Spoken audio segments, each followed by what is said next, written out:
Noite, queridos irmãos em Cristo, que a paz esteja com todos nós, em cada lar, em cada coração. Convido a todos que possam fechar seus olhos, colocarem seus pés no chão, tomarem uma respiração profunda, né?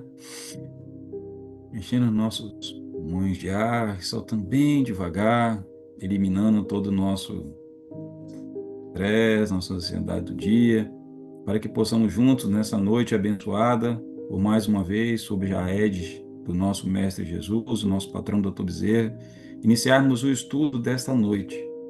Um estudo tão importante em nossas vidas, com base em um livro cujo tema é metamorfose, que é o processo que todos nós, quando encarnamos, viemos buscar. E pedimos a este Pai grandioso e maravilhoso, que nos concedeu um Filho amado, que é o nosso guia moral e espiritual, nosso Mestre Jesus, as bênçãos para o estudo dessa noite. Que cada exemplo de que Jorge nos traz seja um exemplo para nós de aprendizado, de analisarmos esse personagem que tomou forma pelas mãos de Agnel e Giane, trazendo tantos ensinamentos para os nossos dias. Pedimos a esse Pai bondoso que olhe para todos os seus filhos errantes que estão nesse caminho, buscando sua redenção, suas vitórias sobre suas sombras, sobre aquilo que a gente não quer confrontar. Pedimos, Pai, por todos estes irmãos, pedimos por nós, pedimos pelos que estão hospitalizados e agradecemos a sua infinita misericórdia por dar a cada filho seu a oportunidade de recomeçar. Abençoe sempre, não só hoje, mas todos os dias das nossas vidas, que assim seja. Jesus. Muito novamente, boa noite, sempre bom revê-los nessa sexta-feira, né? Sextou, igual estamos todos nós aqui neste estudo de hoje, para falarmos sobre erros, né? Um assunto que a gente vê todos os dias das nossas vidas, né? Acontece, a gente comete erro todos os dias. Existe já uma célebre frase, né, que fala que errar é humano, então faz parte da nossa jornada errar. E aí a questão não é errar, é o que nós fazemos com os nossos erros que vai determinar a nossa próxima encarnação. Então, se nós queremos na próxima encarnação nos tornarmos ter uma vida diferente da que temos hoje, a gente tem que começar a plantar essa sementinha hoje. Bem, então, como estamos sempre falando, o nosso curso se baseia sobre os ensinamentos do livro Metamorfose, né, psicografado por Gianni, por nosso querido irmão espiritual Agnel. E só para situar, né, nós estamos no capítulo 5 e 6, e eu vou trazer aqui, eu fiz um pequeno resumo para a gente entender o que se passa nesse capítulo, porque eu não sei se está todo mundo lendo, então eu vou trazer, ou se tem a obra, se ainda não tem, por favor, dá para comprar aos que estão aqui em Vitória, que vão à Fraternidade, compre na nossa lojinha, os que não estão, é possível até comprar pela Amazon, então, por favor, né, vamos adquirir o livro. Mas o que acontece no capítulo 5 e capítulo 6? Bem, então nós já conhecemos o personagem Jorge, né? Já passamos pelo pai dele, já vimos que ele se encantou pela Amélia, que era filho do prefeito, e aí Jorge vivia então nesse casamento que aparentemente era normal com sua amada Amélia lá numa fazenda lá do interior, né? Mas por trás destas aparências, né, Jorge ele carregava um tormento muito grande, né? Que além da sua infidelidade constante, ele também lutava contra uma atração doentia por meninas jovens. Esse padrão ele testemunhava pelo próprio pai. Então, quando a Amélia anuncia a gravidez para Jorge, ele entra em pânico e pensa: e se for menina? Então ele entra em desespero. E naquela época, né, hoje a gente pode ir na fraternidade, né, na quinta-feira conversar, mas naquela época quem nós tínhamos para conversar? O padre, se fôssemos católicos, né, ou o pastor, se fôssemos protestantes. E ele vai em busca do padre, lá do Padre Novo, né? E ali ele confessa tudo isso que ele sente, o que está no seu interior sombrio, né? Aquela sombra que a gente tem total medo de entrar em contato. E durante a confissão, esse livro é muito bacana, que a gente vai ver um padre médium, né? Então, o padre, ele via a Amélia depois, aí são cenas dos próximos capítulos, né? Mas, enfim, olha como que é bonito isso, porque eu vou dizer assim, quando eu comecei a estudar a doutrina espírita, ia estudar, era eu lendo o livro dos Espíritos sem ninguém.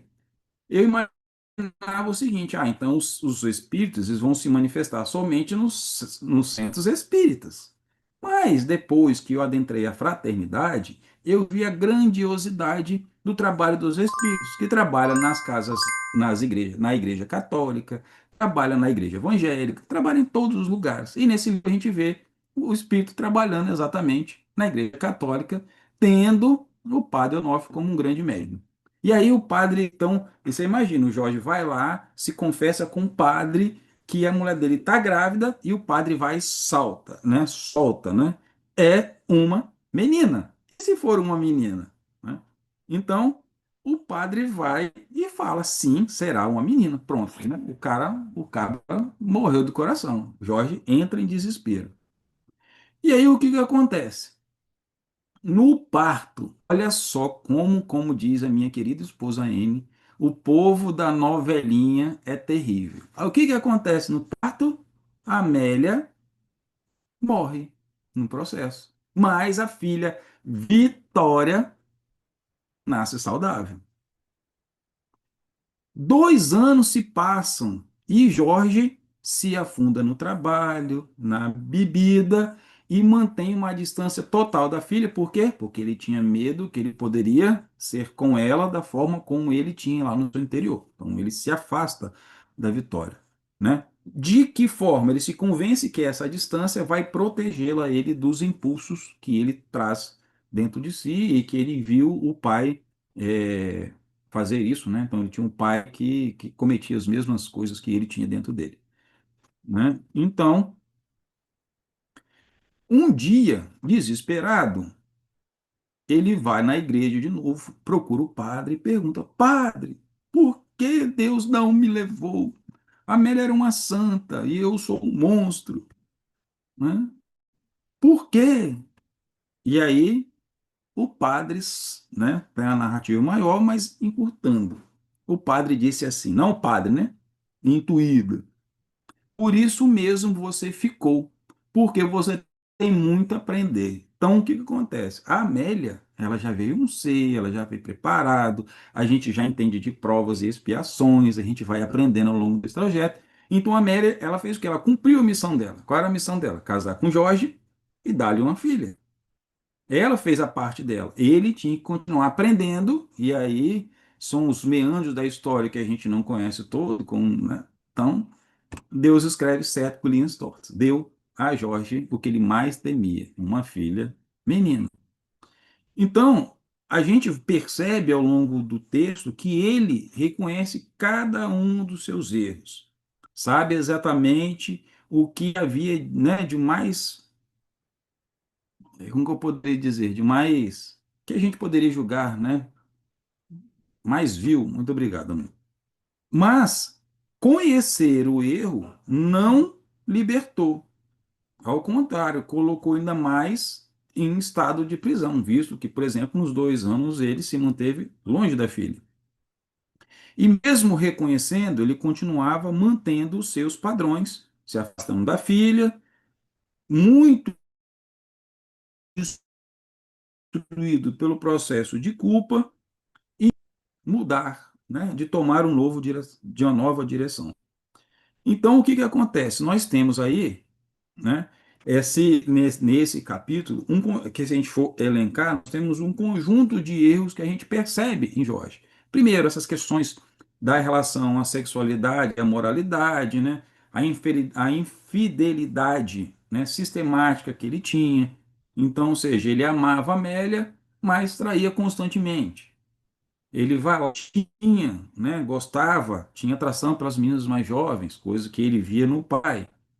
Enfim, violência contra os empregados, covardia, né? Então, ou seja, ele foge ao saber da gravidez, né? Ele prefere beber, se isolar, do que buscar ajuda. Então, isso acaba sendo entrando ali na casinha do orgulho.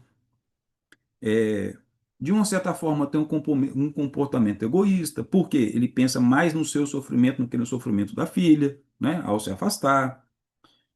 Enfim, né, a gente vai ver alcoolismo, a gente vai ver várias partes. Bem, e como isso começa, né? Então, ou seja, como isso vai se processando ali da história, né, do Jorge. Então, como o próprio livro diz, né, ele fala que desde pequeno ele presenciava o pai, né, aliciar as filhas dos seus empregados. E aí o que que acontece? Ele está vendo, está tendo exemplo. Aí olha só a nossa responsabilidade como adultos, não só como pais, primeiramente, mas como adultos em relação à sociedade. O nosso exemplo ele impacta diretamente as outras pessoas. Hoje a gente vê, né, tão vívido através dessa recente vídeo do Felca falando sobre o uso, né, das mídias para influenciar, né? A gente não tem esse termo influência aí no mundo digital. Hoje nós vemos várias pessoas influenciando outros a cometerem erros. Estamos errando e colocando os outros. E a gente vê a mesma relação. O pai de Jorge errava, ele via os erros se achava normal quando criança. Então, isso foi cristalizando dentro dele até a fase adulta.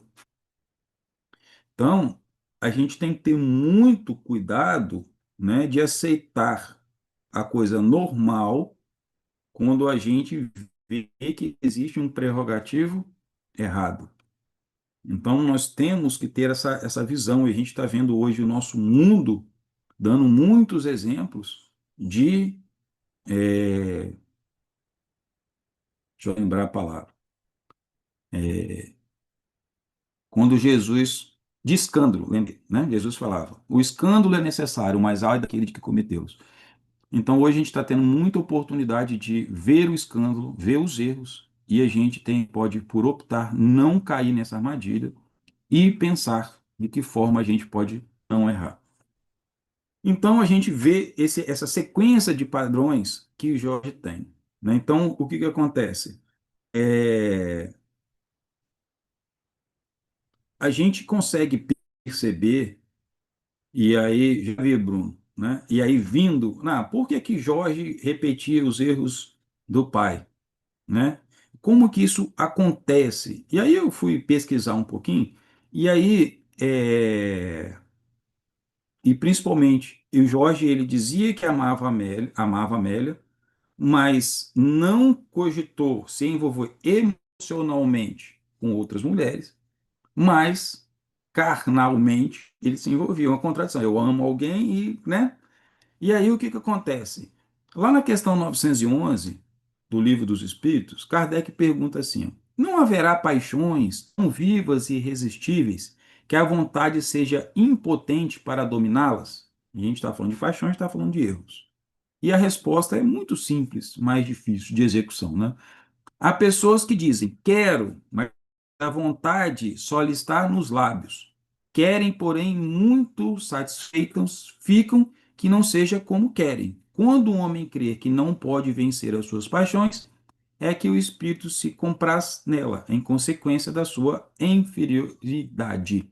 Então, ou seja, a gente, né, vem ali o erro, eu olho, sei o que deve fazer, mas se está mais cômodo permanecer no erro, em função de como eu sou ainda um espírito inferior, então, ou seja, ainda me falta bastante consciência do que é bom, como no própria literatura diz, né? O que é um mundo de provas e expiações? Significa que existem mais espíritos maus do que bons. Estou usando a nomenclatura do livro dos espíritos. Então, ou seja, como eu sou um espírito inferior, a minha parte má se sobressai à minha parte boa. Daí vem nossas inclinações. E aí, muitas vezes, vem a nossa vontade de nos encostar e não mudar. Sim, Bruno. Nós já temos perguntas, tá? Se você quiser, eu já posso falar para você. Manda ver, filho. Já que tem pergunta, vamos responder. Tá. Eu vou colar também para você no chat. O que é Obrigado. mais, o Ajuda. que é mais, sim. O que é mais difícil, perceber o erro ou admiti-lo diante dos outros? Goodcast, hein? Começou a ser. Não, né? O que é mais difícil? Vamos lá, deixa eu pegar aqui. Vamos lá. O que é mais difícil reconhecer? Deixa eu fechar aqui uma janelinha aqui para eu ler melhor. Perceber o erro ou admiti-lo. Olha só, vou trazer a minha experiência e a experiência de Jorge, né? Que eu não sou muito diferente dele. Perceber o erro talvez seja a parte mais fácil. Admitir perante o outro é difícil. Ou admitir para si mesmo, porque antes para admitir para o outro, eu preciso admitir para mim. Então, reconhecer o erro dentro da nossa inferioridade como espíritos também é muito difícil. Por quê? Porque entra o componente do ego.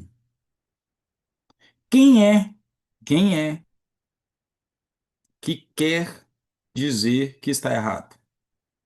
Ninguém. A gente tem a sempre mania de querer estar certo. Como a gente percebe isso? Quando a gente entra em um assunto, a gente está ali no dia a dia, entre duas pessoas, uma coloca um argumento e a gente automaticamente a gente quer estar certo. E a gente usa um argumento para contrapor aquilo, para mostrar ou a nossa superioridade intelectual, ou simplesmente por estudar. Então, ou seja, a gente nem sequer permite dar abertura para o outro ou pensar na hipótese do outro. Então, primeiro, a gente admitir que está errado é muito difícil por causa do orgulho. Acho que é por isso que nós estamos em tantas, passamos tantas e tantas processos reencarnatórios para a gente passar por um problema e admitir que nós somos assim. Vou usar um exemplo, né? Em um livro que eu li, aonde o espírito fala assim, ó, eu era muito soberbo. A encarnação anterior dele, ele pertencia a uma alta classe. Então ele olhava todo mundo, né, de nariz, né, nariz empinado. Os outros eram inferiores e era superior. Então qual foi a forma que lá no planejamento reencarnatório dele utilizaram para que ele pudesse, né, vamos baixar assim, baixar a crista, reconhecer primeiro que era arrogante. E ele diz assim, ó, eu encarnei no Brasil como escravo. E ele fala assim, eu era tão nariz, tão insolente, mesmo reencarnando como negro, ou seja, eu era tão difícil que os caras me enterraram vivo. E depois ele fala, somente a partir daí que um processo doloroso até eu reconhecer de quanto insolente eu era, de quantos eu me achava arrogante e começar o caminho da minha reconstrução para um padrão mais humilde, mais simples, como todos nós devemos ser. Então, ou seja, o livro dos Espíritos nos traz muito isso, né? Que em função, qual é a prova? Por que que a gente reencarna? O quanto tempo o espírito leva, e a espiritualidade, em várias perguntas do livro dos Espíritos, ela traz isso muito clara, que a gente vem para a gente domar as nossas más inclinações. E quanto antes a gente reconhece, quanto antes a gente se resigna com aquilo, ou seja, eu reconheço e aceito e começo a trabalhar, mais adiantado eu vou progredir. Quanto mais eu não aceitar aquilo que vem muito diante de mim, e aí, quando a gente fala, né? Como que eu vou perceber que eu estou errando? Nós vamos olhar a nossa consciência, nós vamos olhar de que forma as coisas estão se processando nas nossas vidas.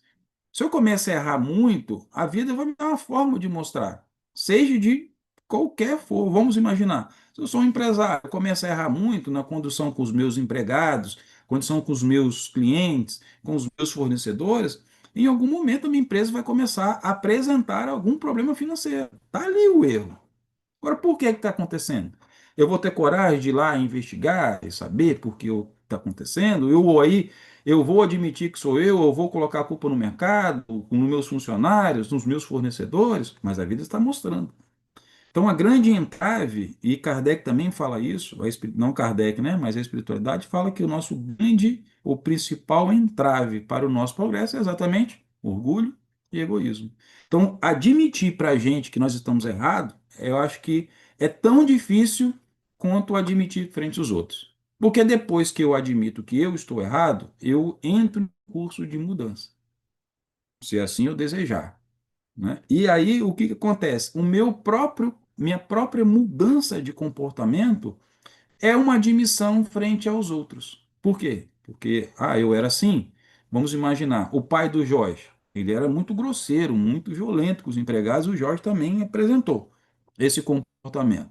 Então vamos partir para essa linha. Se ele vai lá, reconhece que ele era um cara violento e passa a ser um homem mais gentil e mais amável, as pessoas vão ver, nossa, o Jorge mudou.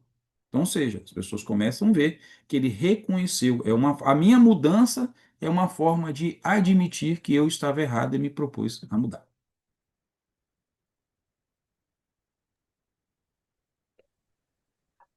Frente ao erro, é comum sentir culpa ou responsabilidade. Qual a diferença entre as duas coisas? Muito boa.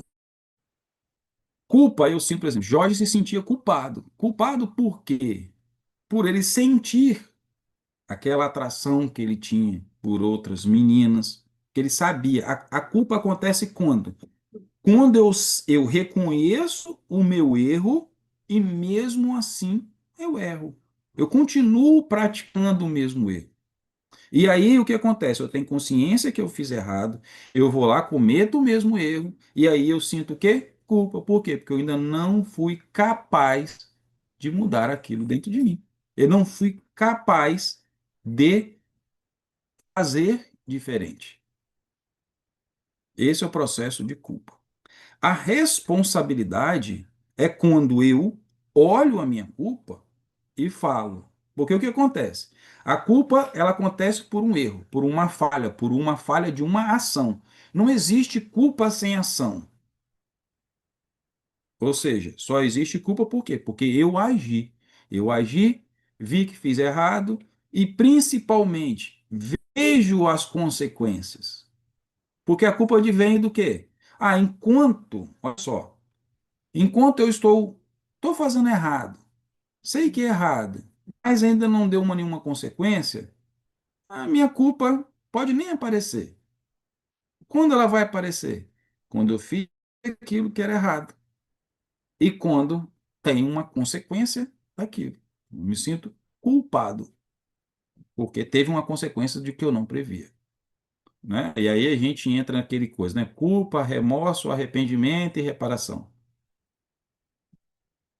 Quando vai entrar a responsabilidade? Quando eu olhar aquela culpa e querer que aquilo não se repita mais na minha vida. Então, ou seja, eu sou o responsável. Eu não. Fiz no caso dele, né? A Amélia, ela sofria.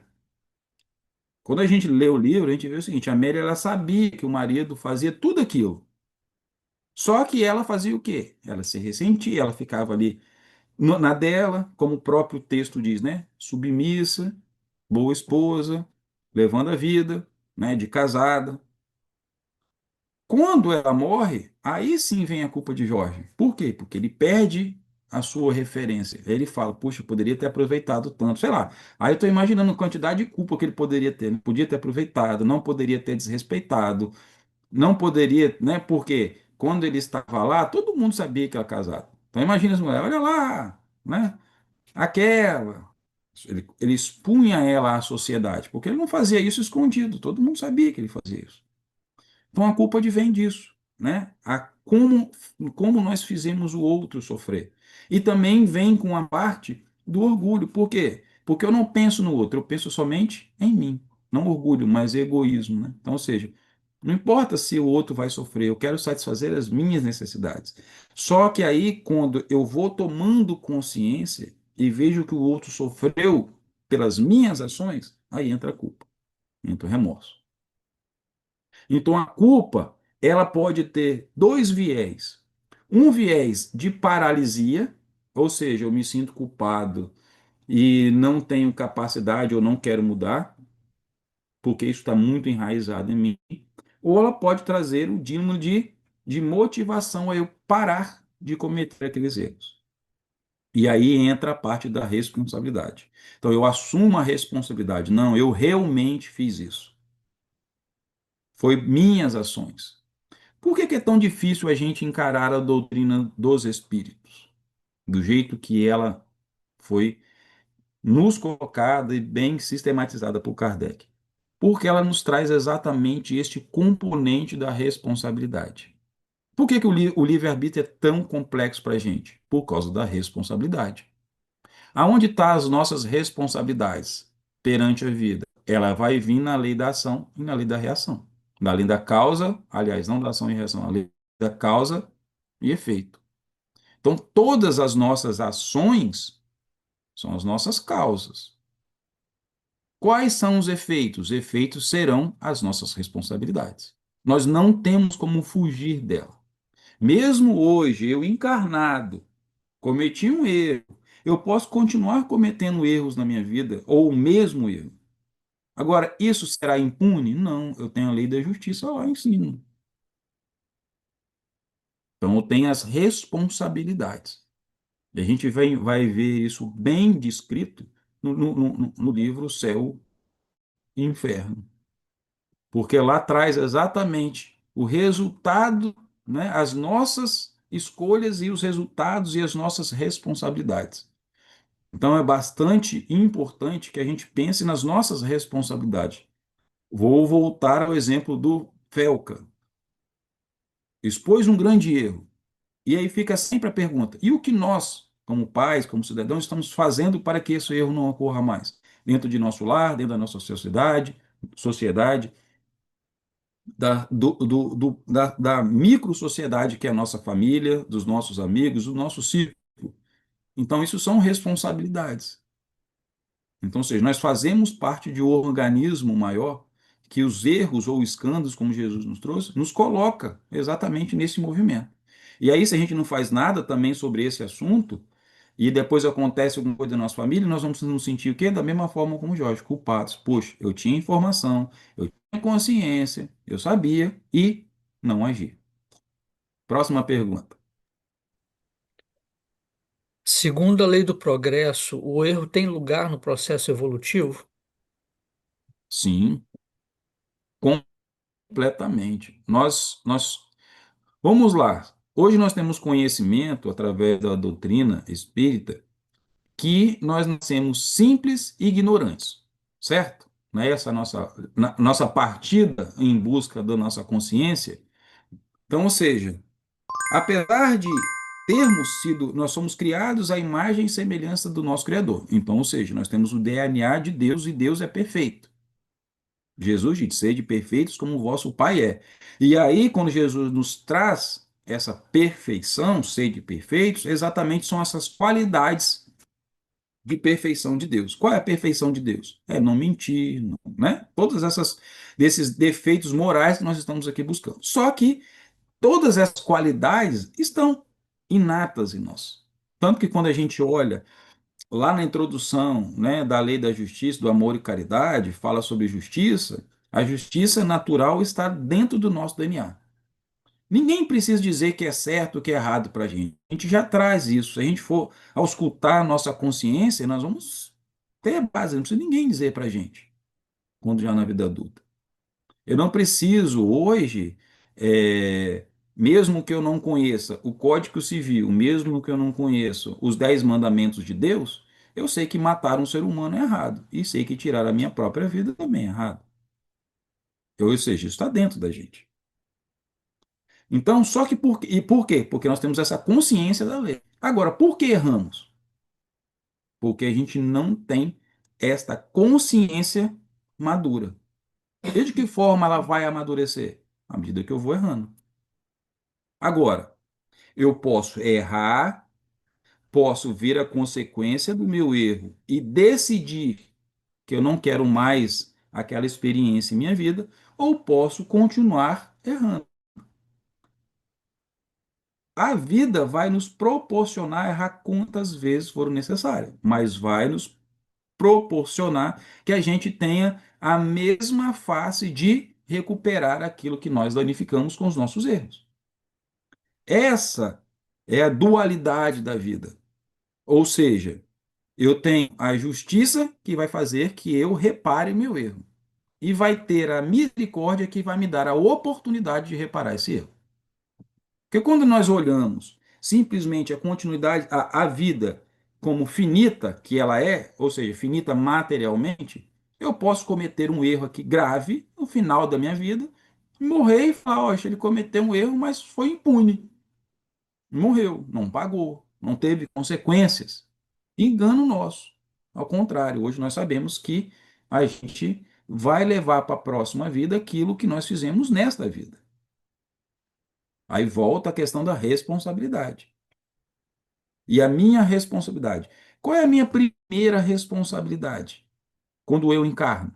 Eu venho do plano espiritual para o plano material com a responsabilidade de melhorar a quem? A mim, não é? Todos nós, cada um individualmente. Nós teremos o auxílio das pessoas que estão em nossa volta. Para quê? Para nos melhorarmos. Para a gente reparar esses erros que nós cometemos no passado. Mas a responsabilidade da minha próxima vida, ou seja, com o meu Léo futuro, é minha. E quando eu olho para o meu próximo Léo, para o meu eu futuro, eu posso hoje perguntar o seguinte: eu estou sendo responsável com ele? É parte do processo evolutivo. Então, qual é a minha?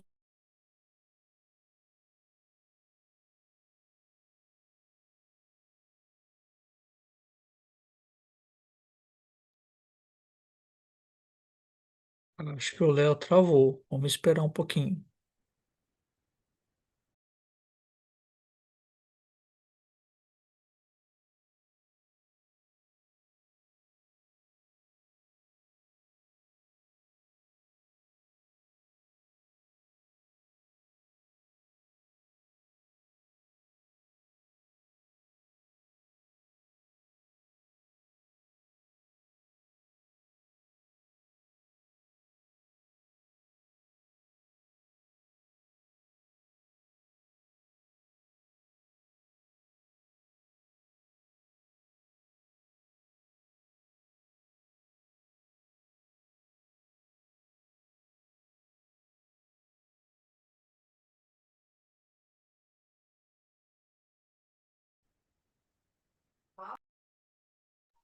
Voltei, gente.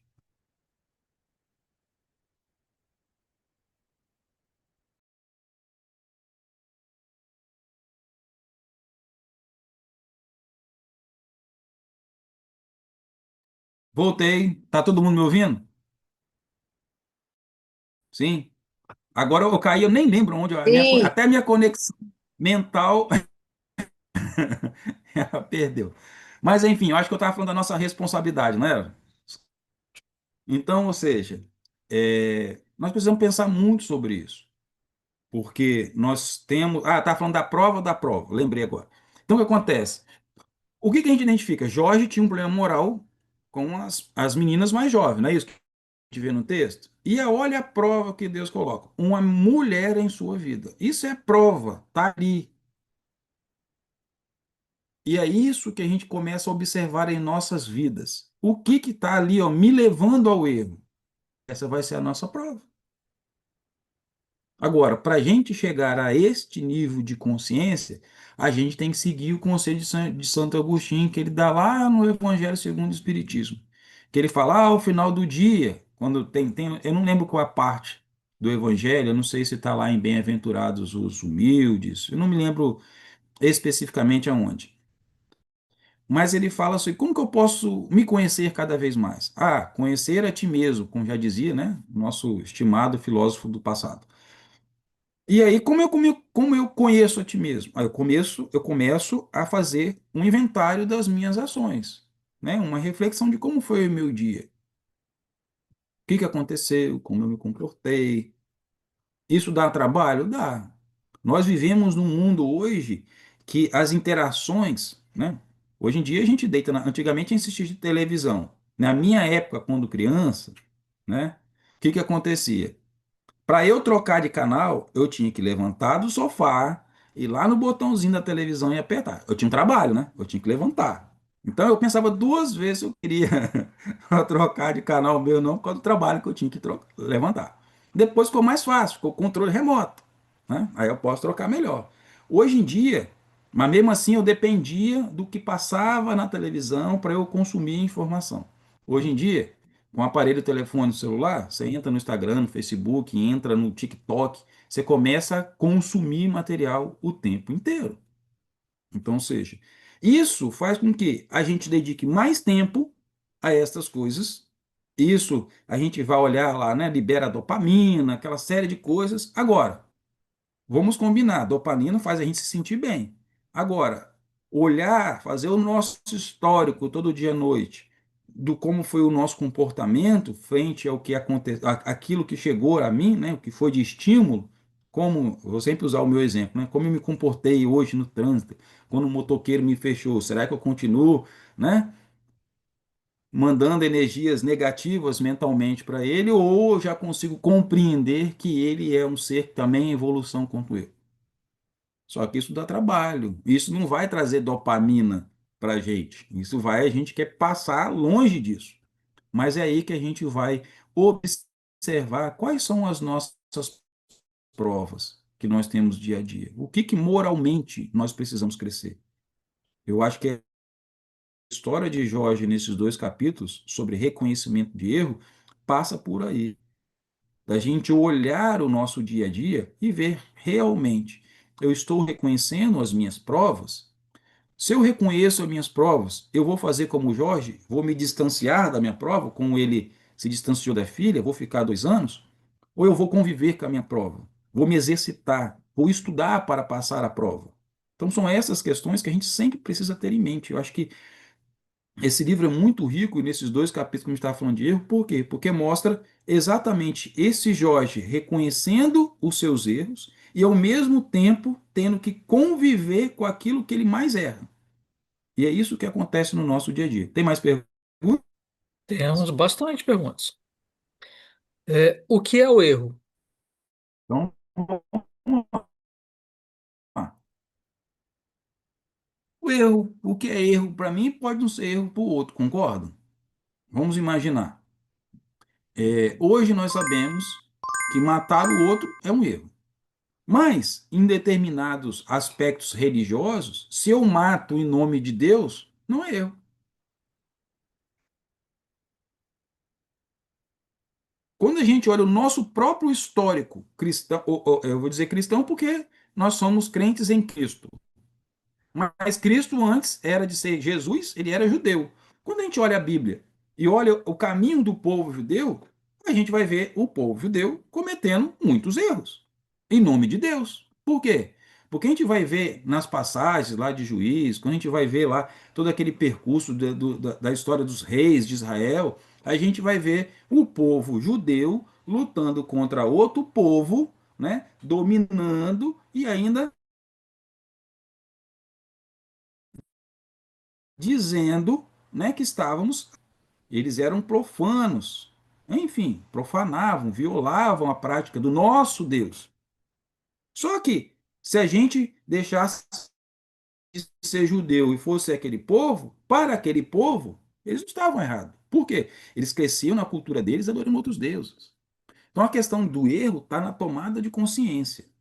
O que, que acontece? Quando a gente não tinha doutrina espírita, aonde nós nos baseávamos, os nossos balizadores morais, era aquilo que as nossas crenças, principalmente nossas crenças religiosas. Se é uma pessoa que ela é cristã, ela advém dos seus ensinamentos vão estar no Antigo e no Novo Testamento. Se uma pessoa ela professa uma outra crença, ela vai buscar aquilo que traz a sua cultura. E lá vai estar determinados aspectos morais. Vamos botar, por exemplo, honra. Honra é algo hoje que é muito difícil a gente ver em larga escala. Mas, por exemplo, você pega o povo oriental, os japoneses, eles preferiam morrer do que serem desonrados ou perder a sua honra. E a honra, com erro, está muito próximo. Ou seja, eu não quero errar, eu não quero falhar. Então a gente vem desta escola, né, do que é erro. Então, cada um vai ter uma definição de erro. Mas, se a gente for buscar hoje o conceito dentro da doutrina espírita, o que é um erro? É tudo aquilo que vai contra as leis de Deus.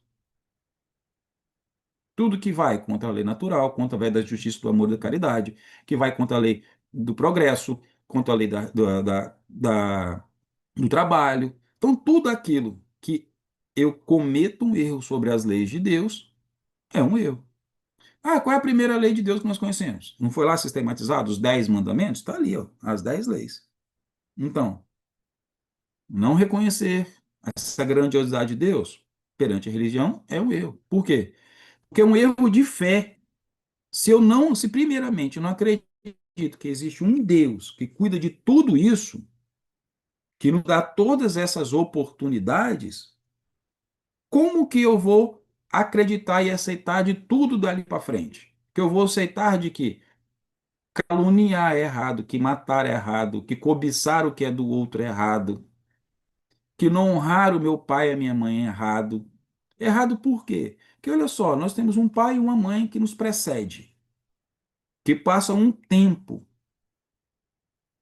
encarnado antes da gente. Sabemos hoje que nossos pais foram escolhidos por nós por algum motivo. E por que não honrá-los? A gente está falando de honra novamente, né? Honrar de que forma? De respeitá-lo.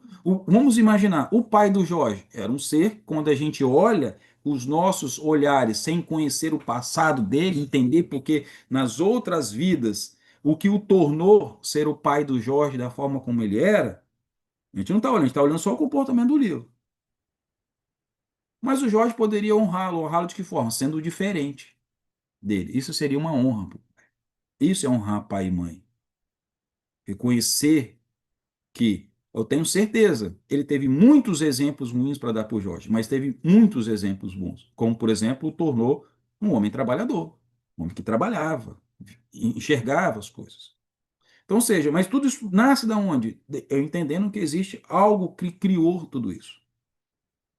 Até as pessoas mais céticas, ou o que a gente chama de ateus, que não acreditam em nada, eles têm uma. Aí, os ateus são a maior prova dessa questão de que o nosso senso de justiça, de que é certo ou errado, está dentro da gente. Por quê?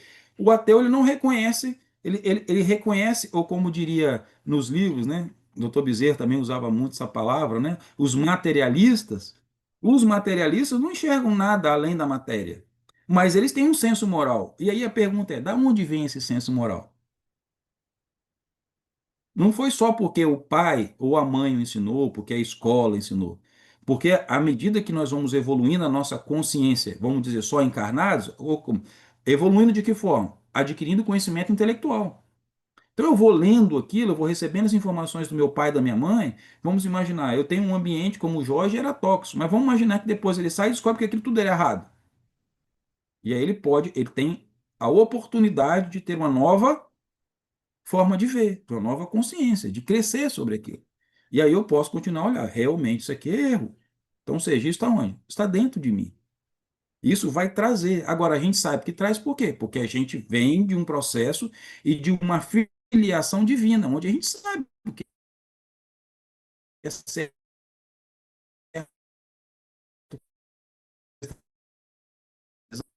o que é errado. É tudo aquilo que hoje, por exemplo, talvez de uma forma simples, eu vou levar ao sofrimento do outro homem. Então, qualquer coisa, qualquer ação que eu vou cometer e que vai levar ao sofrimento de alguém, ou ao meu sofrimento, é um erro. Quantas perguntas nós temos? Só para eu mensurar aqui o tempo, né? Que já está. Ah, tem que contar aqui. Tem bastante. Vou contar e te mando no chat. Tentar ser mais breve. Tá. Tá? Só para eu ser mais É, breve. tá bom, eu vou contar e te mando no chat.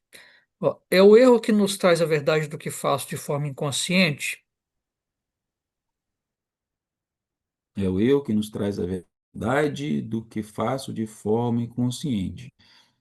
Que acontece? Hoje, né, nós sabemos que o que traz no nosso inconsciente. O que é o nosso inconsciente? Aí a gente, você vê Freud, que foi lá atrás, né, estudar sobre o inconsciente, mas além dos estudos psicológicos, né, consciente, inconsciente, subconsciente, nós sabemos que tudo advém do quê? Do nosso espírito. Então, tudo advém de todas as nossas vivências. Então, o que acontece? Quando a gente erra e a gente vem em busca de quê? Nós desencarnamos, vamos para o plano espiritual, a gente passa por toda todo um processo, né, de reconstrução consciencial, ou seja, eu vou ter contato com aquilo que eu fiz na minha vida passada, eu vou me culpar, eu vou me arrepender, vou buscar novas formas de reparar aquilo. Então, ou seja, eu já trago todo esse cabedal de informações. Então, quando eu encarno, isso tudo vira o quê? O meu inconsciente. Aquilo que está aonde a minha mente consciente não consegue se aprofundar. Como eu tenho uma relação de provas, ou seja, tem uma série de fatos que precisam aparecer em minha vida para que eu consiga não mais cair naqueles mesmos erros, porque a prova é isso, né? Eu olhar aquilo, aquilo aparecer na minha vida e eu passar e não cometer o mesmo erro. Então, o que acontece? Nosso inconsciente, através de várias, como que eu poderia dizer, talvez até várias leis, como da sintonia, frequência, vibração, né? Isso vai tornando nós somos um grande imã que vai atrair aquilo que eu preciso de passar, aquilo que é a minha grande prova. Então, o que que acontece? É, o erro vai aparecer, a gente não tem essa clareza que nós estamos tentando buscar agora se a gente não tivesse o estudo da doutrina espírita, por exemplo, e todos os livros que foram publicados até hoje, que se aprofundam em cada um desses temas. Então, se eu não tenho a vida de uma forma, ou seja, inconsciente, eu vou começar a mostrar quem eu sou, a minha personalidade. Isso vai se repetir. Então, o padrão de erro constante é o que? É a forma que o inconsciente está mostrando que eu preciso melhorar. Então, como está a pergunta, o erro que nos traz a verdade do que faço de forma inconsciente, o erro ele traz, na verdade, sim, o erro é a ação. O resultado do erro, né, ou seja, eu olhar esse erro de forma inteligente, de forma, não é inteligente que é a palavra, não, de forma, vou dizer, consciente, ele vai fazer com que eu comece a entender o que está no meu inconsciente. Então, a gente, lógico que o inconsciente, o que que é o inconsciente? É aquilo que a gente faz de forma automática. Então, muitas vezes a gente erra e nem percebe que errou. E é para isso que nós temos o outro, né? A sociedade, os outros encarnados, os outros espíritos que estão em nossa volta. Por quê? Porque eles serão as pessoas que nós iremos cometer esses erros, muitas vezes mecanicamente, e este outro é que vai nos alertar que estamos errando. Por que que nós devemos amar tanto os nossos inimigos? Porque os nossos inimigos, na verdade, mostram a nossa face que nós não queremos ver. Então, quando alguém nos traz algo, a gente, vou voltar, pelo nosso orgulho, a gente acha que nós somos perfeitos. Mas ele está trazendo de uma forma, às vezes, muito clara o processo do que nós estamos errando e nós não estamos conseguindo ver. Então, sim, o inconsciente ele age nas nossas vidas. Para o quê? Para o nosso processo de evolução. Próximo. Pensando em tudo que você falou, a esposa de Jorge, sabendo do comportamento dele e ficando quieta em relação às ações dele, podemos dizer que ela também tem responsabilidade sobre esse comportamento?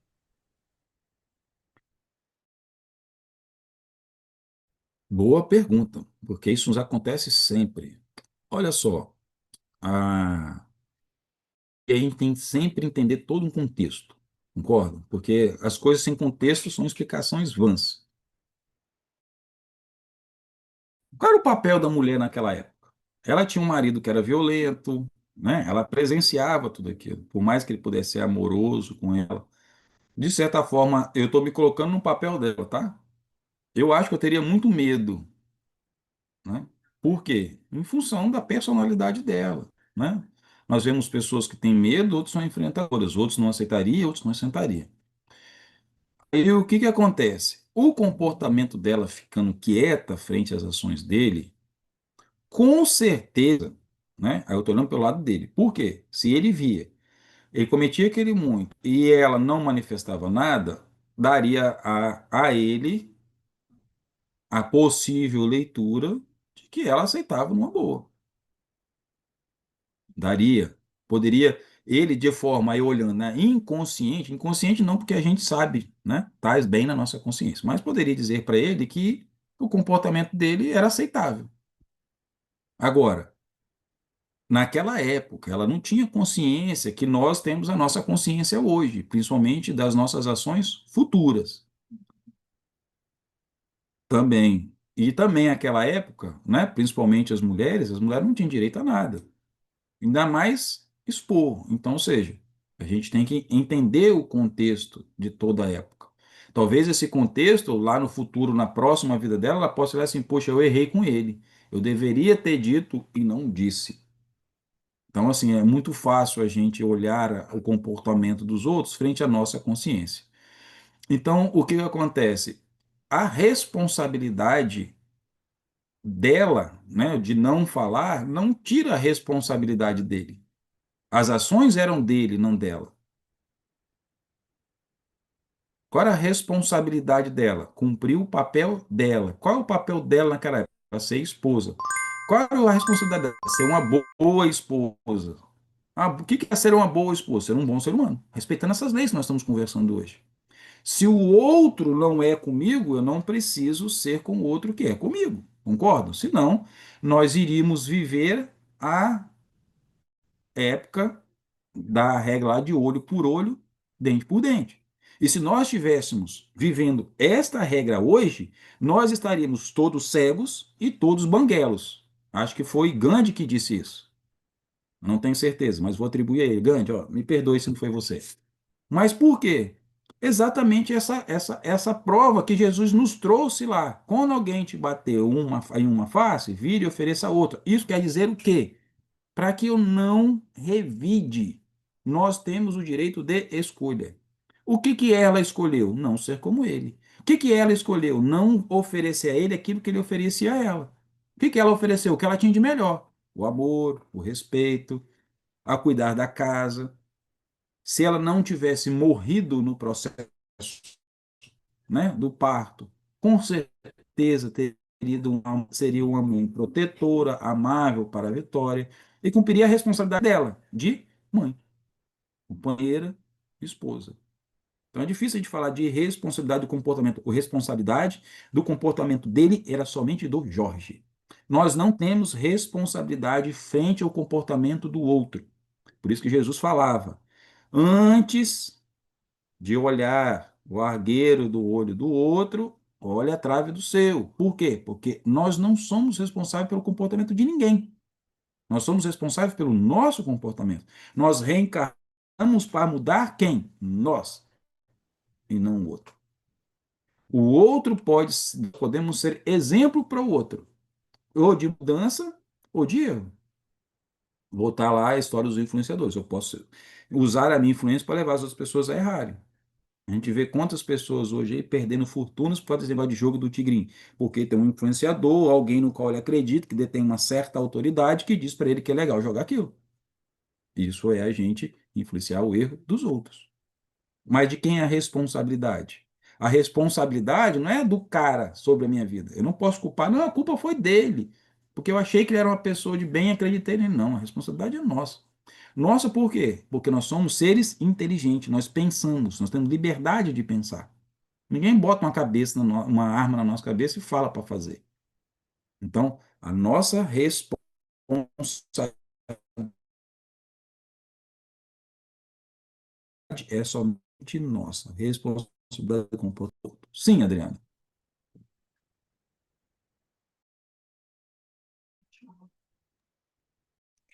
É, eu estou entendendo quando você fala a respeito da responsabilidade, a partir do momento que eu faço uma escolha, a responsabilidade é minha. Mas para não ficar uma dúvida, né, no raciocínio, nas reflexões daqueles que estão te escutando, quando a gente fala, por exemplo, que uma pessoa ela influenciou outra pessoa a ter uma ação, ela também tem uma responsabilidade. Não no sentido da sua escolha, você escolheu, mas ela tem uma responsabilidade sobre os reflexos que advirão da ação dela, não é isso? Perfeito, perfeito. Eu ia complementar esse raciocínio. O que que acontece? Tudo que nós fazemos, e aí o que que eu vou tentar separar para juntar no final, né? Então a pergunta foi: o comportamento da Amélia, né? Tornou ela, como é que é assim, ó, ficando quieta em relação às ações dele, podemos dizer que ela também tem responsabilidade frente ao comportamento dele? Aí eu estou falando de responsabilidade de comportamento em relação ao outro. Agora, tudo aquilo que eu influencio o outro a fazer, eu tenho responsabilidade perante toda a minha eternidade. Por exemplo, se eu influencio alguém, eu faço alguma coisa com alguém, né? Vamos imaginar o seguinte: eu trabalho lá, trabalho numa empresa, tenho meu chefe, e aí eu não gosto de um colega meu de trabalho. Então, o que acontece? Eu vou lá no meu chefe e fico o tempo todo: poxa, você viu esse cara? Pô, o cara não trabalha, é preguiçoso, ele não cumpre as atividades. Ou seja, eu estou fazendo o quê? Eu estou influenciando alguém a tomar uma ação contra outro. Aí vamos imaginar, ele vai lá, esse outro, ele tem as suas dificuldades, ele tem a sua história, tem uma família, imagina, tem uma série de coisas. E aí, tanto eu encher, né, de influenciar o meu chefe, ele vai lá e demite aquela pessoa. E aquele ser depois entra em dificuldade, entra em desespero, entra em depressão. Tudo aquilo que acontecer dali para frente na vida dele é consequência e responsabilidade de um ato que eu pratiquei. Do meu chefe também, eu vou ter responsabilidade também, porque ele poderia não tomar aquela decisão e eu influenciei. Por isso que é muito importante a questão do exemplo, porque a nossa influência tem responsabilidade na vida do outro. Então, Adriano, foi muito bom você trazer para eu voltar a esse ponto, porque aí eu não consigo ter responsabilidade de mudar, assim, aí eu vou voltar. Eu não posso ter responsabilidade de frente de mudar o comportamento de alguém. É uma responsabilidade dele. Mas sobre o meu comportamento e as consequências do meu comportamento, a responsabilidade é minha. E até do que acontece com os outros das minhas ações ou do meu comportamento diante. Então, ou seja, a nossa responsabilidade, ela vai além só do que acontece comigo. Ah, eu errei, fui lá, vamos imaginar, né? Eu assaltei um banco, aí alguém perdeu a vida, né, num tiroteio. Aí eu acho o seguinte: o meu erro está ligado só ao assalto ao banco, né? Mas só que não, você vê que até na própria justiça material vai ter os agravantes, porque no assalto morreu alguém, aquilo vai ser imputado na minha pena. É a responsabilidade ainda além dos meus atos. Isso também acontece no plano espiritual. Então, ou seja, por isso que vem a parte de reparar. Reparar com o outro. Por quê? Porque se eu participei, influenciei alguém a cair, vou usar essa palavra, né? Em função de uma influência ou de uma ação direta ou indireta minha, eu também terei que ser responsável por ele no processo de reparação. Ficou bom? Adriana, esclareceu? Então tá bom. Bora lá, Bruno. Os aprendizados que ainda fazemos como espíritos inferiores são mais por erros. Aí vamos nos conscientizando e aprendendo. Porém, podemos nos conscientizar dos erros, por exemplo, de outras pessoas e assim aprender? Ou temos que sentir na pele obrigatoriamente para aprender? Muito bem. Já ouviram aquela famosa célebre frase: a gente pode evoluir pelo amor e pela dor? Todo mundo já ouviu essa frase? Bem, como alguém nem muito se manifestaram, vão entender que uns entenderam e os outros nunca tinham ouvido, né? Então vamos lá. O que é aprender pelo amor? Olha só, eu aprendo com o erro do outro sem ter que cometer. Por quê? Porque eu não vou ter a dor de reparar aquele erro. Mas só que nós somos muito cabeçudos. Por quê? Porque, olha só, vamos imaginar, só da passagem de Jesus sobre esta terra já fazem 2025 anos, né, no calendário romano. Mas, desde que o mundo é mundo, já tem alguns milênios, né? 3.000 anos, a gente vê ensinamentos de 3, 4, 5.000 anos atrás. Mas já mostra erros e acertos. E a gente continua cometendo os mesmos erros e acertos de alguém que cometeu um erro há 3.000 anos atrás. Então, o que acontece? Por que acontece isso? Porque nós gostamos de experimentar, como você disse, né? Nós precisamos sentir na pele. Será? Né? O pai chega e fala, menino, bota o dedo na tomada, não que aqui dá choque. Aí eu tinha que fazer o quê? Escutar o meu pai. Meu pai dá credibilidade a ele. Meu pai sabe mais, né? Então ele é meu pai, é minha mãe, né? Eu vou lá e faço, não, acho que ele está mentindo, não dá choque não, deixa lá testar. Né?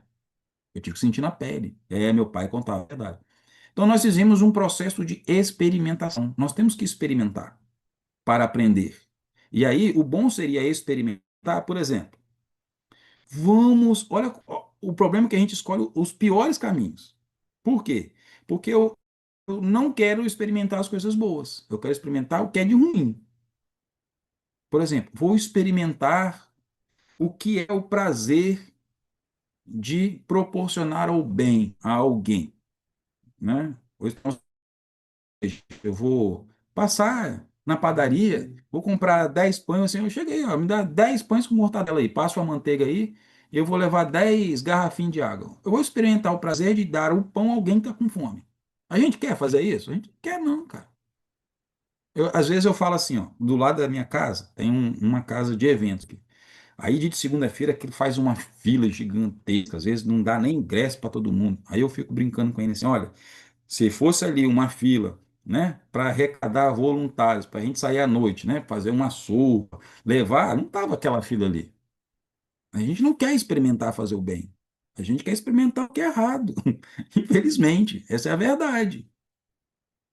Só que a gente vai ter na consciência que a gente não pratica o bem com o quê? Com os efeitos do nosso erro. Com as nossas. E aí é onde a gente vai aprender isso? Nas nossas expiações. Olha só como que Deus é perfeito. Ele nos dá a prova para a gente não cair nos mesmos erros. Mas nos dá as nossas expiações para a gente sentir o efeito daquilo que nós causamos outrem. É o que? É aprender pela dor.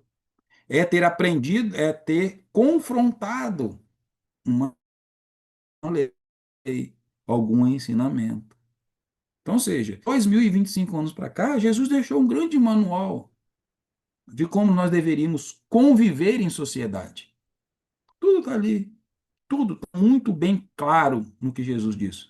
Ele trazia a simplicidade. Quando nós não tínhamos condições de entender a profundidade dos seus ensinamentos, ele transformava aquilo em parábola. Então, nós vamos ter parábola para tudo nisso. Para tudo.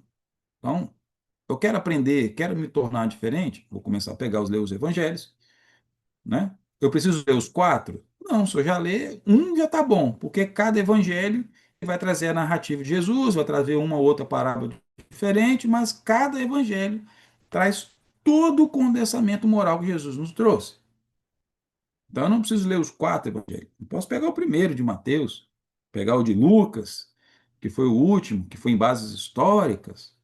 Posso pegar o de João, que era o mais próximo de Jesus. Enfim, não tem problema. Só que hoje, 2025, o homem já não tem mais direito de alegar desconhecimento. E aí vamos lá. Quando a gente fala dos nossos erros, do que vem pelo futuro, aonde nossa consciência vai e a nossa responsabilidade vai totalmente ligada ao nosso nível de ciência. Atenuantes e agravantes. Então, ou seja, as minhas provas podem ser maiores ou principalmente as minhas expiações podem ser maiores, por quê? Pelo grau de conhecimento que eu tinha. Mas eu vou ter sempre a chance de poder expiar, reparar aquilo que eu fiz. E a única forma que a gente tem de fazer isso é a prática do bem. Ou seja, cada ser humano, desde que a gente pegue da onde a gente tem conhecimento através da literatura, dos livros, que ele errou no passado, eu tenho uma fonte rica de falar assim, eu não preciso cometer esse mesmo erro. Esse irmão ganhou o bônus hora, né? Toda vez que eu aprendo com o erro dele, ele ganha um bônus hora, ou seja, a experiência dele me faz ser um ser humano diferente. E aí continua sendo o quê? O que a Adriana disse. As nossas responsabilidades. Então, as nossas ações, elas servem para inspirar outros, depende de como a gente vai olhar. Então, que os erros dos outros nos inspire a não cometer mais esses erros, ou, como diria Jesus, não cometer o escândalo.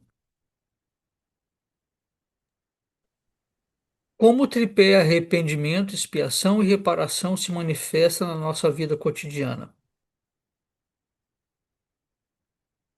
Vamos lá.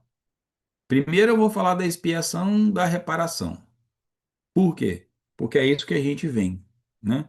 A reparação, quando que a reparação ela só acontece pela prática do bem. E aí, por isso que a gente tem a célebre frase: fora da caridade não há salvação. A caridade é o quê? A prática do bem. Paulo já dizia: a fé sem obras é morta. O que é a obra da fé? A prática do bem. Nós vemos o exemplo de Jesus o tempo todo praticando o bem. De que forma? Curando as pessoas. De que forma? Ensinando as pessoas. De que forma? Sendo exemplo, acolhendo todas as pessoas. Então, Jesus dá todos os exemplos de que é a prática do bem. Como que eu posso praticar o bem ensinando? Chegando com a outra pessoa e mostrando a ela o caminho. Não com um tom de autoridade, mas um tom de quem também erra. Né? Nós temos sempre o papel, nós somos mestres e aprendizes o tempo todo da nossa vida. Como nós podemos ensinar alguém? Com os nossos exemplos, seja bons ou seja ruins. Olha só, o AA ele existe, não existe? Né? Os alcoólicos anônimos. O que que acontece? Todos aqueles que vão lá palestrar que falam, um dia eu me recuperei, ele está fazendo exatamente o quê? Uma reparação de um erro que ele cometeu. De que forma? Dando o exemplo, dando o testemunho dele. Não só o exemplo que ele parou, porque se ele fosse lá falar, eu parei e continuasse bebendo escondido, ele não seria o exemplo. As pessoas não veriam a autoridade dele. Mas a transformação dele serve de quê? De inspiração para que outros também consigam. Isso é ser mestre. Isso é utilizar-se do seu processo para ensinar o outro. Então, ou seja, nós temos muitos exemplos de reparação. E o que é reparação? Exatamente as coisas que a gente vem expiar. E muitas das nossas expiações, elas estão ligadas às nossas dificuldades. Muitas vezes se apresentam no nosso corpo físico, de alguma fragilidade que possamos ter, porque nossos comportamentos afetam, geram desequilíbrios emocionais e nós sabemos que o nosso emocional interfere no nosso sistema, seja mental, né? O mental ele vai influenciar na saúde do nosso corpo espiritual e que vai refletir no nosso corpo espiritual, seja nesta vida ou seja em outra vida. Então, a expiação, ela advém disso, de que é também é uma reparação, principalmente dentro do meu conjunto, né? Corpo, mente, espírito, daquilo que eu preciso me alinhar. Então, as expiações, elas vêm destas faltas, do que eu fiz com o outro. Então, ou seja, muitas vezes eu vou expiar uma ação que eu fiz com alguém, por exemplo, se a gente for colocar o caso do Jorge, será que Vitória não era uma expiação dele? Ou seja, ele teria, né, na verdade, ela vai ser uma prova, porque ele vai se confrontar com algo moral. Ele vai precisar de tentar superar aquela inclinação dele com ela. Quando que seria uma expiação? Quando, vamos imaginar, né, que ele, com todo aquele comportamento, ele tivesse alguém que fosse, na verdade, até a relação do pai dele com ele. Né? Então, ou seja, o Jorge poderia ser um reflexo de expiação do pai dele, porque ele vai apresentar o mesmo comportamento. E eu vou ter que lidar com aquilo, eu vou ter que me tornar diferente. Aquilo vai me trazer alguma coisa. Então, ou seja, ela vem sempre buscar com que eu pague para alguém. Então, ou seja, ele começa a apresentar aquele comportamento que eu tinha e eu tenho que torná-lo diferente e não incitar que ele seja como eu. Então, muitas vezes, os nossos contrastes são as nossas expiações. Por quê? Porque eu preciso agir diferente do que antes eu agiria com alguém. E a gente sempre vê isso nas literaturas. Ah, porque fulano, né, nessas histórias, quando a gente vai vendo o desdobramento, a gente vai entendendo. Ah, ele voltou como filho porque no passado, né, ele foi a mãe. Aí vou falar, né? Eu sempre cito porque para mim vale muito a pena, é algo que está fácil. Na série lá, Um Amor no Paraíso, tem uma série clássica desse de expiação. Por quê? porque uma se sentia ofendida, né? Na cultura oriental é muito comum a nora ser muito maltratada pela sogra, porque ela toma o filho dele, né? E aí nessa série ela mostra o porquê que a nora tinha tanta raiva, a sogra tinha tanta raiva da nora, porque em outras vidas esse papel já foi tido e a que hoje era nora já foi sogra um dia. Esse é um processo de expiação e reparação. Ou seja, eu estou tendo a oportunidade de reparar. O que seria reparar? Eu não cometer o mesmo erro.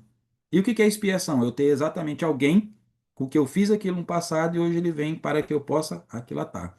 E aí a gente entra o papel do arrependimento. O arrependimento, ele é o segundo passo depois da culpa. O arrependimento é a mola que vai dizer o seguinte: eu vou mudar. Eu preciso mudar. Então, vamos voltar lá ao exemplo do alcoólico anônimo. Eu vou lá, bebo. Entrei na Alcoólicos Anônimos. Fui lá, fiz uma promessa à frente de todo mundo. Não consigo, caio. Vou lá, tomo um copo. Vai vir o quê? A culpa. Ah, puxa, né? Errei de novo. O que que vai catapultar eu voltar para o ar? O meu arrependimento. Puxa, eu me arrependo disso. O arrependimento é a consciência da culpa. Então eu vou lá, tomo consciência e tento corrigir novamente. Agora, eu vou continuar caindo, vou continuar me arrependendo, e cada vez que eu me arrependo, talvez mais longe de cometer aquele erro eu estou ficando. Por quê? Porque eu vou adquirindo consciência. Espero ter respondido. Jesus ensinou que o amor cobre a multidão de pecados. Como aplicar esse ensinamento quando reconhecemos nossos próprios erros?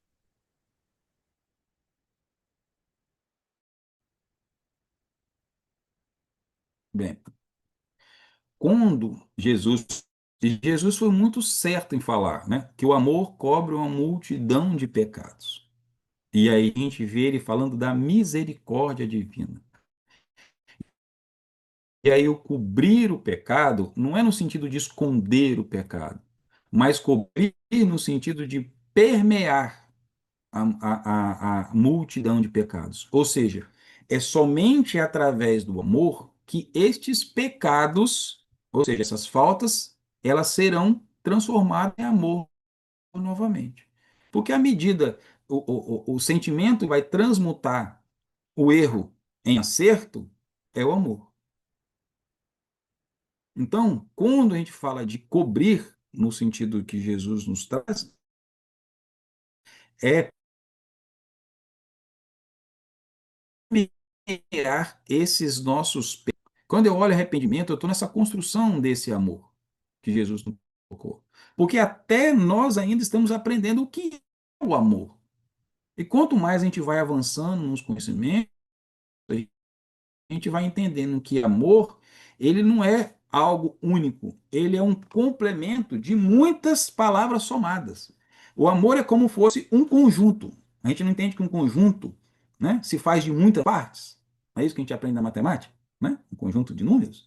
Então, o amor é um conjunto de atitudes que vai partir da fraternidade, do respeito, da caridade, da prática do bem, da justiça com o outro. Tudo isso entra nesse conjunto do que é amor. Isso é o amor. A gente vê o amor hoje de várias formas. Então, como o amor de Deus se manifesta nas nossas vidas? Através da justiça e da misericórdia. O que não seria a justiça para me mostrar onde errei e a misericórdia para dizer que eu posso recuperar? Então, é desta forma que a gente aplica isso, a gente não precisa ir para morrer, ir para o plano espiritual e ter contato com isso. Eu posso fazer isso agora. Eu posso entender a aplicação da justiça e da misericórdia, que são integrantes desse conjunto chamado amor, na minha vida daqui para frente. Eu posso pegar, quando a gente pega a parábola do bom samaritano, Jesus está mostrando o quê? O amor incondicional que Deus tem para todos os seus filhos. E aí esse amor ele advém de que quando a gente olha para a sociedade, do lugar menos improvável, mas é a prática do amor. O amor de cuidar do outro, de oferecer ao outro. Quando Jesus nos traz a parábola do filho pródigo, ele também nos mostra o amor através do perdão do pai para com o filho. Então, ou seja, é reconhecer esses erros. E a parábola também no caso, vou voltar um pouco, tem falado dos nossos próprios, reconhecimento dos nossos próprios erros da pergunta, quando a gente olha a parábola é, ô Cristo, perdi agora, do filho pródigo, a gente também vê o amor do filho pelo pai. Porque se aquele filho não amasse o pai, ele não voltaria para o pai. Se ele não reconhecesse o amor do pai pelas criaturas mais simples da fazenda, ou seja, até os porcos do meu pai comem melhor do que eu, ele está vendo a bondade do pai dele. E ele retorna. Isso é o exemplo de amor. É Jesus mostrando que somente o amor é capaz de nos mover a reparar os nossos erros. Então, este é o amor que cobre essa multidão de pecados, porque esse amor ele abraça todos os nossos pecados e continua acreditando que nós somos capazes de mudar.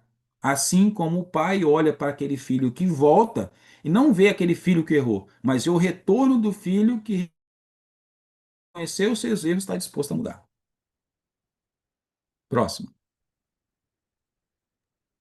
É possível reparar sempre todos os erros que cometemos? O que fazer quando não conseguimos reparar? Bem, primeira pergunta. É possível sempre reparar todos os erros que cometemos? Sim, isso está na lei divina. Porque se nós não tivéssemos a oportunidade de reparar, Deus seria injusto. E isso acontece em todo o universo, não é só no. Então, ou seja, a todos nós, seres errantes que ainda somos, vai ser sempre nos dada a oportunidade de recomeçar novamente. A maior prova disso é o quê? Nós estamos saindo de um planeta de provas e expiações para um planeta de regeneração. Isso significa o quê? Que quando estivermos totalmente já no estágio de regeneração, isso quer dizer o quê? Que a maioria de nós que habitaremos esse planeta seremos pessoas de melhores inclinações, ou seja, a maioria estará mais inclinada à prática do bem do que a minoria à prática do mal. Ou seja, terá mais pessoas boas do que pessoas ruins. Num planeta de provas e expiações, nós temos mais pessoas ruins do que pessoas boas.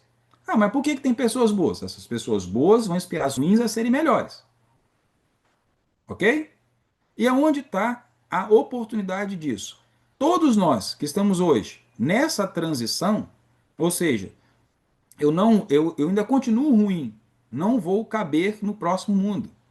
Então vou fazer o quê? Deus vai fazer o Léo virar pó, vai desintegrar a minha alma, né? Não, nem serei mais fantasminha. Não, ele vai me realocar para um outro planeta que vai me abraçar e eu vou ter continuamente sempre a oportunidade. Ah, fui para aquele planeta. Ele vive, passou lá, né? Não se sabe quanto tempo, né? Mas sei lá, vamos imaginar alguns milênios até o planeta voltar para a fase de hoje eu estou ruim de memória. De do próximo planeta. Vocês me ajudem aí. Projeções e. Me fugiu a palavra agora. Vocês entenderam. De quê? Não, não é transição, não. Eu esqueci. Mas, enfim, Regeneração, não? regeneração. Obrigado, Bruno. Lá na regeneração, então, ou seja, já é a segunda vez que eu caí. Fiquei na prova reprovado duas vezes. Deus vai me dar a oportunidade, vai me mover para outro planeta de provas até eu entrar na linha. Ponto. Então, ou seja, é possível reparar os erros que cometemos? Sim. O que fazer quando não conseguimos reparar? Primeiro, gente, primeiro, a gente sabe que essa conta vai chegar. Ela vai chegar. Agora, a gente tem que estar preocupado com como a gente repara. Jesus já trouxe, a espiritualidade já trouxe a prática do bem. Então vamos praticar o bem, gente. Que nós vamos reparar agora o que vai ficar, o que não vai, só quando a gente voltar a se reencontrar. Fala, Adriano, depois eu continuo.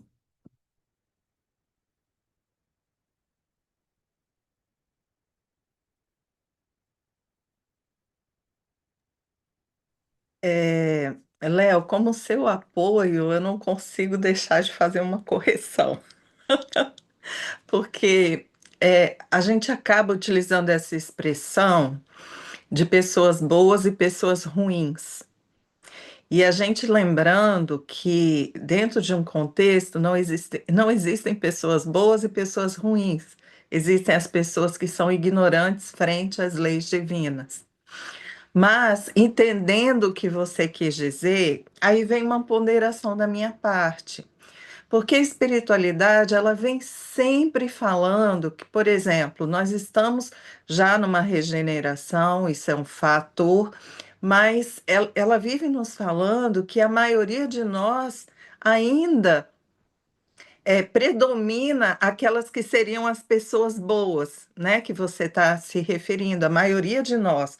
O que acontece é o tal do silêncio dos justos, que muitos não se manifestam e muitas vezes aqueles que são minoria é que trazem um maior desconforto e uma ideia de que está todo mundo se perdendo, né? Que é aquela história de será que nós não estamos efetivamente ficando piores, né?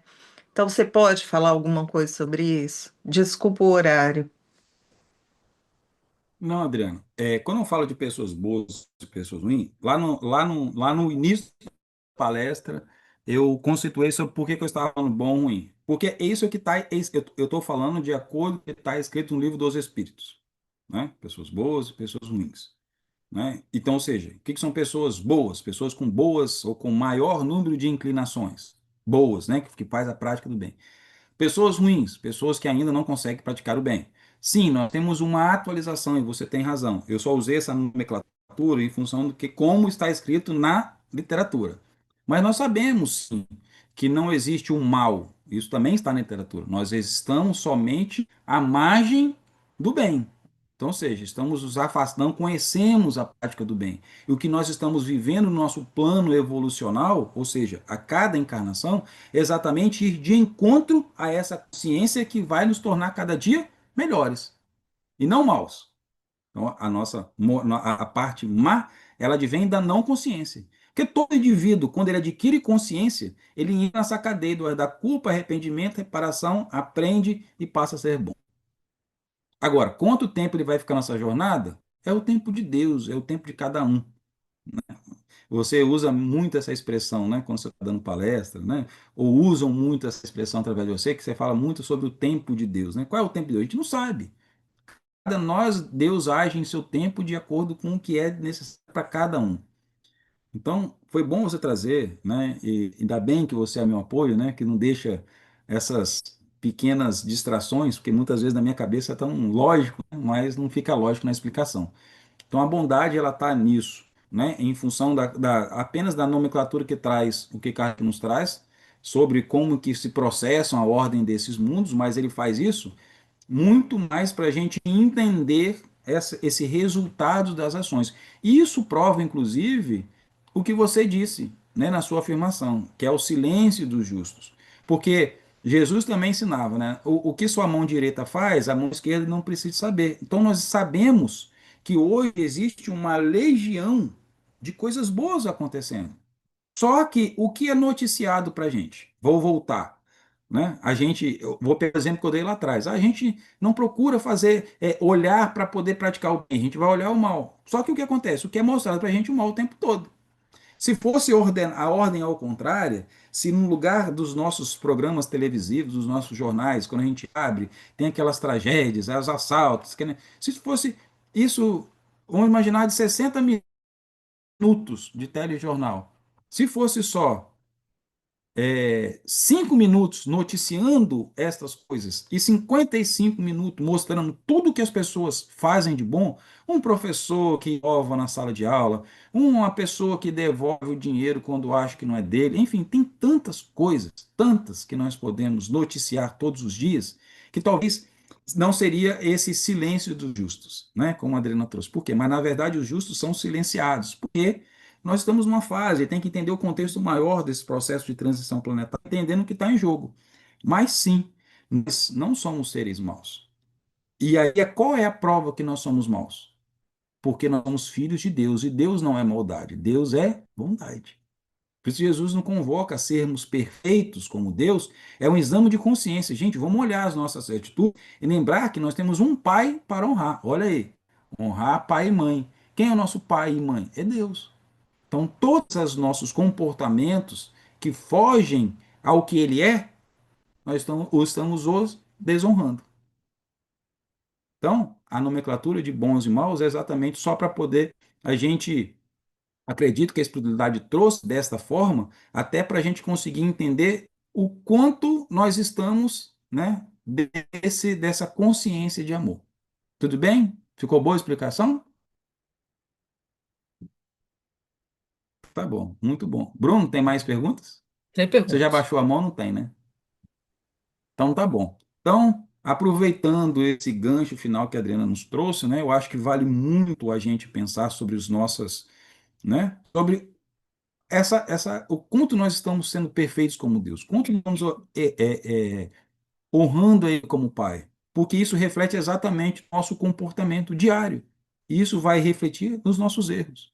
Então, que, que esse bate-papo de hoje, né, e foi muito produtivo em função das perguntas, porque nos traz respostas às questões que a gente passa todos os dias.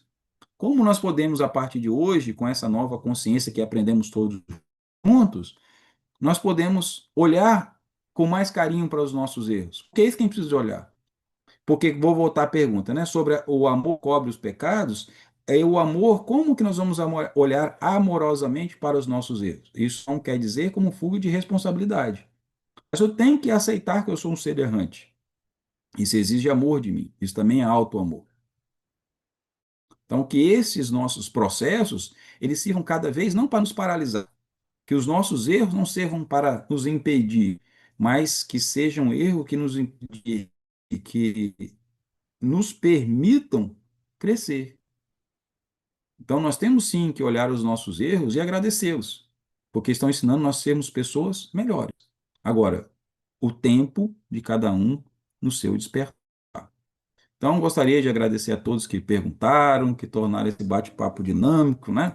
Não ficou só de eu trazendo conhecimento, né? Ou passar o pouco que eu sei, mas é muito importante sempre a participação de todo mundo, né, nos auxiliando nesse processo. Então, eu só tenho que agradecer a todos por, né, estarem sempre aqui nessa sexta-feira, buscando esse nível de consciência, que a gente refletindo melhor.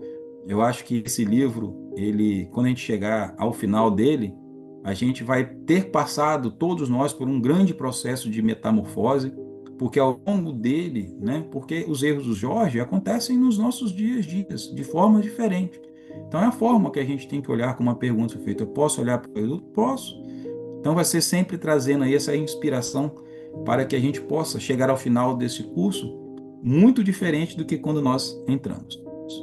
Então, farei a oração final e meu agradecimento a todos que sempre colaboram conosco.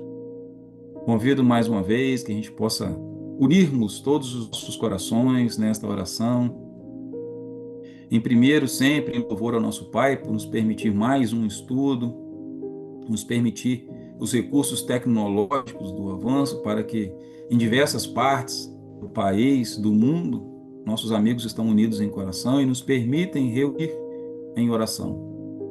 Pois nosso mestre nos ensinou de que quando mais de um estivesse reunido, ele estaria presente, e ele se faz presente no meio de todos nós, através do estudo, através dos ensinamentos, através da compreensão, através da vontade de praticar tudo aquilo que nós aprendemos hoje, que possamos olhar para nós com muito carinho, com muito amor, e entendendo que nós somos ainda seres em construção, mas que temos a responsabilidade com isso de nos tornarmos pessoas melhores. Então, que o Senhor nos fortaleça nesse entendimento, nos dê clareza para olhar a cada um de nossos comportamentos de forma corajosa, a não fugir dos nossos problemas, mas enfrentá-los da forma como o Senhor enfrenta e nos ensina todos os dias.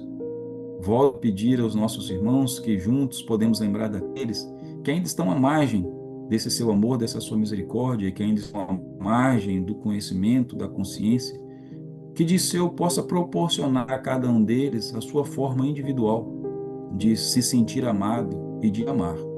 Pedimos pelos que estão encarcerados, pelos que estão hospitalizados, por todos aqueles espíritos que sofrem, sejam encarnados ou desencarnados.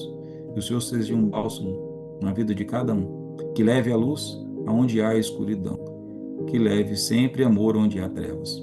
Fique conosco, Mestre, nos auxiliando a enfrentar nossos erros e nossos desafios e fortalecendo a nossa vontade incessante de evoluir. Obrigado hoje e sempre, que assim seja.